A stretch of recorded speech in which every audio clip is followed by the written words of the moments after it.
Klaipėdoje žmonės žvelgia toli. Tokią abstrakčią ištarą galima suprasti ir kone pažodžiui, nes nebeingi vėjo nuglostytoms pušims ir jūros ošimui. Visada žvelgia kažkur ten, už horizonto.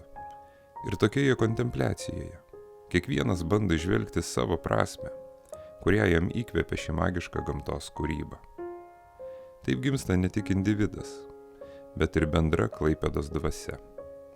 Tad nebereikia daugiau žodžių, mes tiesiog jūs kviečiame bent trumpam pamiršti dienos rūpesčius ir pasivaikščioti kartu su Klaipėda TV, ties ten, kur jūra susitinka su dangumi.